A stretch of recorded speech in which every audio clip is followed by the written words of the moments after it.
Hello dear students, 10 plus 1 class.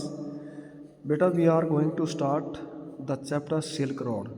बेटा इसका हमारा रिवीजन नहीं हुआ था सिल्क रोड का, तो इसके बारे में देखिए। सिल्क रोड का हमने आपको पहले भी बताया था, चैप्टर रीड करवाया जब, और अब आपको और बताने जा रहे हैं इसके बारे में। सिल्क रोड होता है एक ऐसा रास्ता जहाँ पर रेशमी चीज़ों का व्यापार किया जाता है, सोना चांदी का, सिल्क का, जिस रास्ते से व्यापार किया जाता है उसके बारे में। तो सबसे पहले तो हम चैप्टर स्केच के बारे में बताते हैं कि this chapter is part of A travelogue about the author's journey along the ancient trade route called silk road. जो मैंने अभी आपको बताया था कि ये जो हमारा चैप्टर है ये एक तीर्थ यात्रियों का एक हिस्सा है, जो कथानक की यात्रा, जो प्राचीन व्यापार करने का एक मार्ग कहा जाता था, जिसको सिल्क रोड के नाम से जाना जाता था।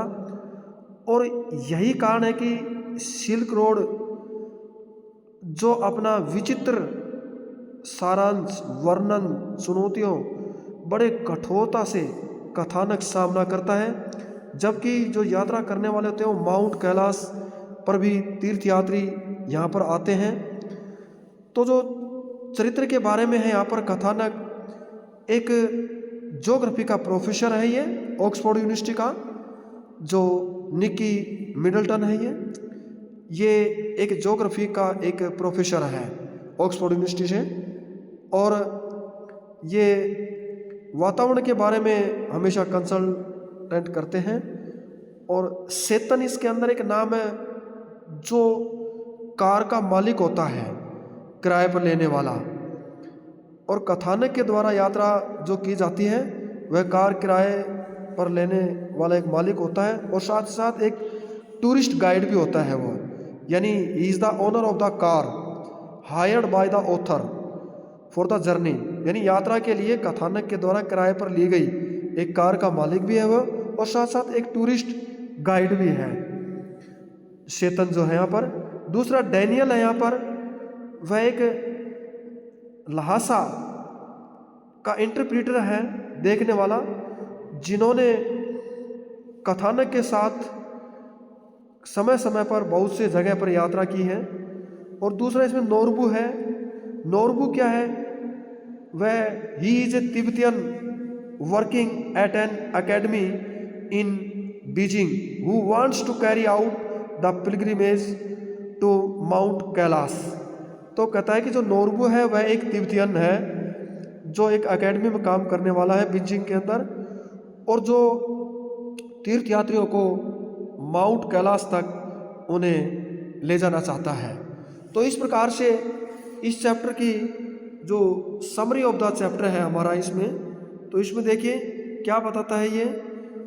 यहाँ पर पहले तो डिपार्चर फ्रॉम रऊ से यहाँ पर प्रस्थान होता है यहाँ से। तो क्या होता है? The author left Ravu along with Daniel an interpreter and Tsetan who was a tourist guide before living Lamo. कहते हैं लमो से जाने से पहले कथानक रऊ से चलता है डैनियल के साथ साथ, और वो ये सब चीज़ें देखता है सेतन के साथ, जो एक टूरिस्ट गाइड है। लमो से चलने से पहले एक महिला जो उनके लिए एक अकोमोडेशन एट रऊ के लिए एक जगह उपलब्ध करवा ली उसने, और कथानक को एक उपहार में एक लंबी पूरी बाजू वाला एक शिप स्किन, भेड़ की खाल का एक कोट उसे प्रदान करती है या उपहार में देती है, क्योंकि वे माउंट कैलाश जा रहे थे। और कहता है कि वहाँ पर बहुत ज़्यादा ठंड होती है। तो चेतन जानता है कि एक जो निक्कर होती है उसमें माउंटेन तक पहुँचना बहुत मुश्किल होता है। तो उसने कहा कि जर्नी बहुत ही स्मूथ होगी अगर वहाँ पर बर्फ़ अगर नहीं पड़ी होगी तो। इस प्रकार से वे ड्रोगबास, रास्ते में उन्होंने ड्रोगबास को देखा। देखो ये क्या होता है कि जब वे पहाड़ियों में से गुजरे तो उन्होंने व्यक्तिगत ड्रोगबास देखे, जो नोमेड, जो टीले होते हैं, सफर जो गडरिया की टाइप से जो टीले होते हैं उनके वहाँ पर ड्रोगबास कहा उनको। और उनके झुंडों को देखने के बाद उन्होंने दोनों ने महिला और पुरुष दोनों थे उसके अंदर। जब वे वहाँ पर गए तो उन्होंने अपनी एक बहुत मोटी ऊन की कपड़े वे पहने हुए थे, यानी वे जो दो महिला और पुरुष थे उन्होंने मोटी ऊन के कपड़े पहने हुए थे, और वो वहाँ पर रुके और अपनी कार की ओर घूर घूर देखने लगे। कभी कभार वे हाथ लाते हुए अपने आप को वहाँ से गुजर जाते। तो इस प्रकार से देखो इसकी हमने समरी भी दी गई है, डिपार्चर फ्रॉम राहू देसा ड्रॉगबास ऑन द वे। इस प्रकार से कहता है ना कि यहाँ पर देखो देसा ड्रॉगबास ऑन द वे, यानी as they pass through the hills they saw individual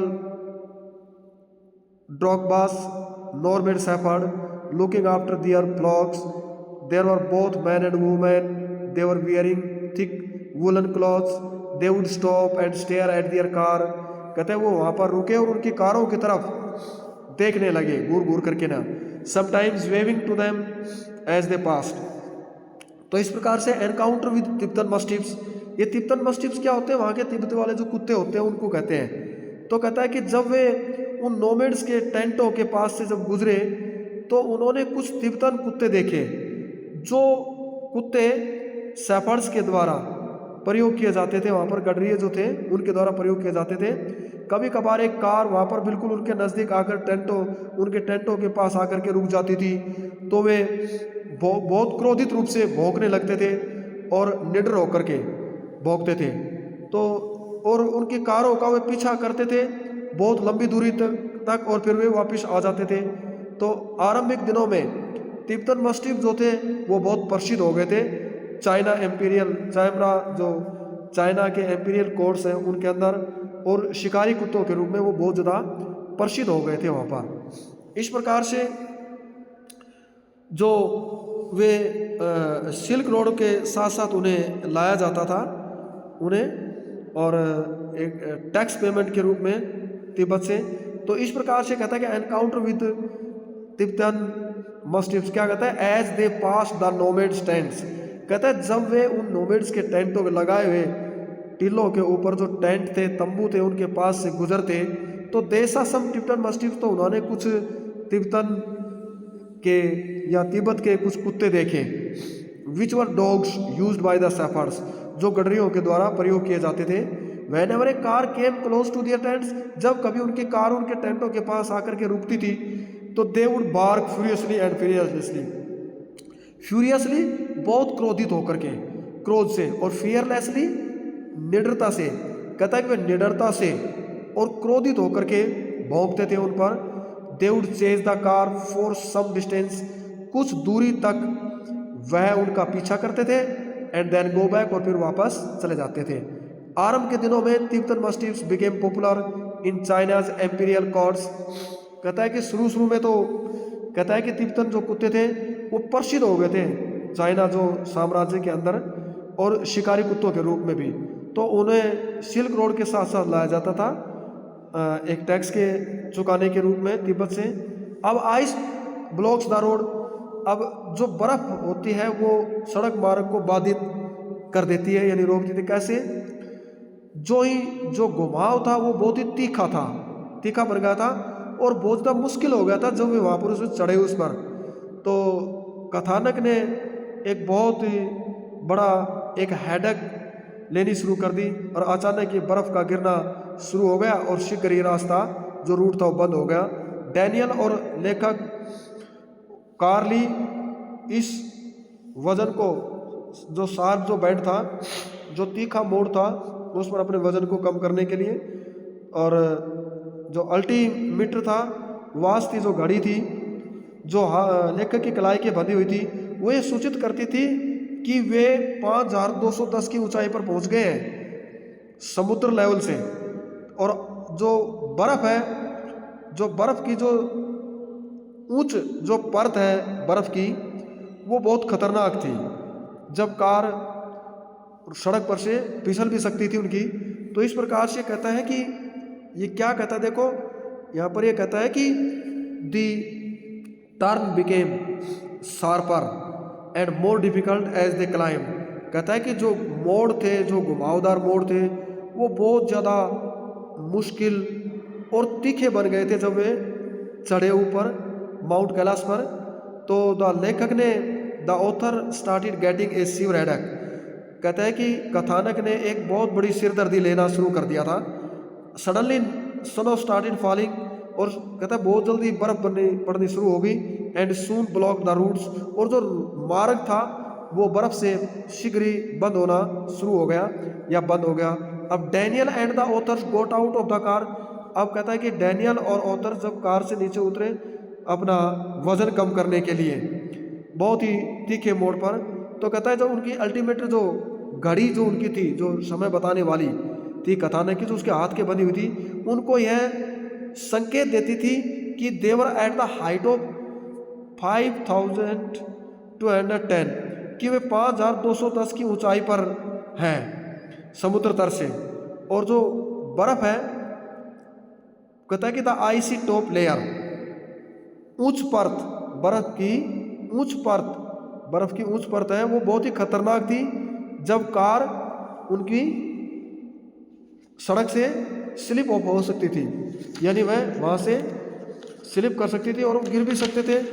इस प्रकार से क्या कहता है कि when they reached at height of 5515 metre, कहता है कि जब वे 5515 की ऊंचाई पर पहुंचे तो which was the top of the pass, कहता है ये पास होने का, निकलने का, गुजरने का सबसे शिखर स्थान था। और the atmospheric pressure became so low, और यहाँ पर जो वातावरण का जो दबाव था वो इतना निम्न हो गया था कि Tibetan had to open the lid of the petrol tank, कि जो तिब्बतन जो वासी थे, शेतन था वहाँ पर, कहता है कि शेतन अपने पेट्रोल जो टैंक था जो उनका, उसका ढक्कन हटाना भी बहुत मुश्किल था। To release the evaporated fuel, उनको वेपोरेटेड फ्यूल कहता है उसको ईंधन देने के लिए, मुक्त करने के लिए। तो इस प्रकार से ये जैसे बताया है, बैक ऑन द हाईवे, वापस अब राजमार्ग पर आने के लिए, कहते हैं बाय लेट आफ्टरनून, देर दोपहर, they had reached the small town of होर। अब देखो होर कहाँ है, कहता है कि जब देरी से दोपहर को वे छोटे से कस्बे होर पहुंचे, कहता है कि लेक मानसरोवर के तट पर। अब होर कहाँ पर स्थित था, वेयर वाज द होर सिचुएटेड, तो आ जाएगा होर was situated on the shore of lake Mansarovar which was on the old trade route, कहता है कि जो सबसे पुराना व्यापार वाला मार्ग था बिटवीन लासा एंड कश्मीर, जो कश्मीर और लासा के बीच में पड़ता है ये। Daniel return to Lhasa from there, और डैनियल वहाँ से वापस लौटा।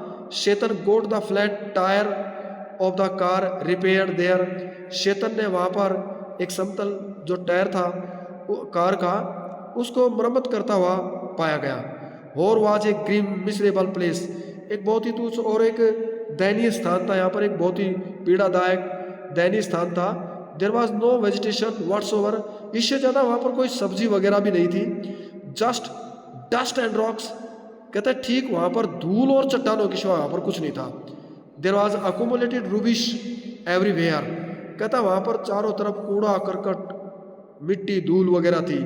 अनलाइक द पास्ट, इसी तरह अतीत में the place no longer appeared holy, कहता है कि जो जगह थी वो अब ज़्यादा पवित्र नहीं दिखाई देती थी। और 10:30 बजे तक दे हैड रीच दार्चेन, वे दार्चेन पहुंच गए थे। Where they found a guest house to stay in, जहाँ उन्होंने रहने के लिए एक गेस्ट हाउस, एक अतिथि घर देखा। It was the end of the road, यह सड़क के किनारे पर था। और the author had a very trouble night, और कथानक ने एक बहुत ही मुसीबत वाली रात गुजारी थी वहाँ पर, या रात गुजारी। हिज नोस्ट्रिल्स वर ब्लॉक्ड, उसके जो नथुने थे, नाक थे, वो रुक गए थे, बंद हो गए थे ठंड की वजह से। And he was not able to get enough air into his lungs, और वह अपने फेफड़ों में ज़्यादा ऑक्सीजन या हवा प्राप्त करने में समर्थ नहीं था। और मोस्ट ऑफ द नाइट, ज़्यादातर रातों को ही सेटअप, वह उठकर बैठकर ही बिताता था। As he was unable to sleep, जब वह सोने में असमर्थ था। इस प्रकार से यह हमारी सिल्क रोड के बारे में बताया है, यहाँ पर होर के बारे में बताया है। और यहाँ पर ल्हासा और कश्मीर के बारे में बताया, वहाँ के एनवायरनमेंट के बारे में बताया है, वहाँ के जो कुत्ते थे उनके बारे में बताया है, वहाँ के रूट के बारे में बताया, वहाँ के बर्फ़ के बारे में बताया, कितनी ऊंचे पर्वत पर वो चले गए थे और कितनी जगह उन्होंने कवर की थी। ओके बेटा, तो इस चैप्टर के बेटा क्वेश्चन आपने लर्न करने हैं। इसकी स्टोरी मैंने बता दी है आपको, और इसकी जो मोटी मोटी जो बातें थी वो भी हमने यानी बता दी है इसके अंदर। और फिर भी अगर कोई इसमें डाउट हो तो आप मेरे से बताना, मैं आपको इसके बारे में और जैसे समझाने की आपको कोशिश कर दूंगा जिस बच्चे के समझ में नहीं आया वाला। तो इसमें जैसे यही बताया गया है कि लेखक रहू से जब चला तो उन्होंने एक लंबी बाजू वाली, एक भेड़ की खाल वाली कोट लेखक को अपने साथ ले गया, डैनियल और शैतान के द्वारा दी गई, और वह शैतान और डैनियल को भी अपने साथ लेकर गया। शैतान ने यह भी कहा था कि जो जर्नी है वो बहुत ही स्मूथ होगी अगर वहाँ पर बर्फ़ नहीं हुई तो रास्ते में। और जब वे वहाँ से पहाड़ी में से गुजरे तो वे बहुत ही अकेला ड्रोगबाज देखते थे, जुडो के साथ उनकी देखभाल कर सकते थे जुडो में। और जब वे वहाँ से ड्रोगबा टेंट तंबुओं से गुजरे तो उन्होंने चौकीदार करने वाले या रक्षा करने वाले कुत्तों को देखा जो तिब्बतन मस्टिफ्स के नाम से पुकारे जाते थे, और उनकी कारों के पीछे भागते थे कुछ दूरी तक। और शीघ्र ही जब वे वापस लौटते बहुत ही तीखे मोड़ पर तो वे उनके ऊपर चढ़ जाते, और अचानक और अनपेक्षाकृत बर्फ़ का पड़ना वहाँ पर उनके रास्ते को बहुत ज़्यादातर उनके रास्ते को बंद कर देती थी। और कहता है कि वहाँ पर शिखर पर पहुँचने के बाद वे नीचे आते, स्मॉल टाउन जो और का जो स्मॉल टाउन था उसमें नीचे आते, और वहाँ पर उसके किनारे पर जो ये लेक मानसरोवर के किनारे पर था जो और था ये। जब वो दोपहर बाद वापस लौटे तो कहता है ये बहुत ही एक मिजरेबल प्लेस था यहाँ पर एक, और बिना कोई सब्जी के वनस्पति के जो वेजिटेशन, वहाँ पर कोई वनस्पति वगैरह नहीं थी, वहाँ पर बहुत ही ज़्यादा कूड़ा करकट धूल चट्टानें वगैरह थी। डैनियल भी ल्हासा वहाँ से ल्हासा वापस गया और उन्होंने अपने टायर, जो गाड़ी का टायर था वो पंचर था, उसको ठीक किया और फिर आगे बढ़े।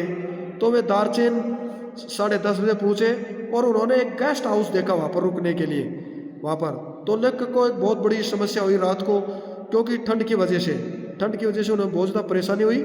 इसलिए अगली सुबह शैतान एक डॉक्टर से बातचीत करने के लिए गया और दारचेन को दवाई दी मेडिकल कॉलेज से। तो डॉक्टर ने उसे कुछ दवाई दी और रात के समय वह सोने में समर्थ हो गया था। तो शैतान उस कथानक को दारचेन छोड़कर चला गया और वापस अपनी ल्हासा कार में ल्हासा आ गया। तो जैसे ही तीर्थ यात्री की जो सीजन था वो शुरू हुआ तो लेखक ने अकेला महसूस किया और वह कुछ वहाँ पर लोगों की भी तलाश कर रहा था जो बोलते थे या समझते थे क्या, अंग्रेजी भाषा। तो कहते हैं वह उन लोगों की भी, कुछ लोगों की वहाँ पर तलाश कर रहा था जो अंग्रेजी समझते थे और उनके साथ कोरा करने के लिए उनके साथ चले जाते थे या रहते थे। तो तब वह नोरबू से मिला था, एक तिब्बतन हो जो नोरबू था, वो एक तिब्बतवासी था जो अंग्रेजी भी समझता था और वहाँ कोरा भी करता था। माउंट कैलाश पर्वत था। कोरा क्या होता है कि जो पर्वत के चारों ओर चक्कर जो लगाता था तीर्थ यात्रा के रूप में, उसको कोरा कहा जाता था। तो दोनों ने मिलकर वहाँ जाने का निर्णय किया था। राइट, ओके, इसको अच्छी तरह से समझना, इसके क्वेश्चन राइट करना। Okay, thank you very much students. ऐसे ही आपकी भागीदारी हो और आप अच्छी तरह से पढ़ें, ठीक है बेटा। वेस्ट में do not involve in idle gossips with a family. Please pay more attention in your study because the cold is very much and you will not waste your time in idle gossips, wandering out of the house. Sit in a lonely place and concentrate your mind how to learn, how to read and how to improve your English writing matter. All the students will take interest in study taught by me. तो बेटे मैं आपसे जो बता रहा हूँ वो आपने अपना काम पूर्ण रूप से छुट्टियों में आपने करना है और हर बच्चे को जो होमवर्क दिया जा रहा है वो अच्छे से उसको समझने की कोशिश करना। मैं समझता हूँ कि आप अपने घर पर बेहतरीन ढंग से अध्यापक के द्वारा बताए गए कार्य को सुचारू रूप से करेंगे। Thank you very much. Okay बेटा।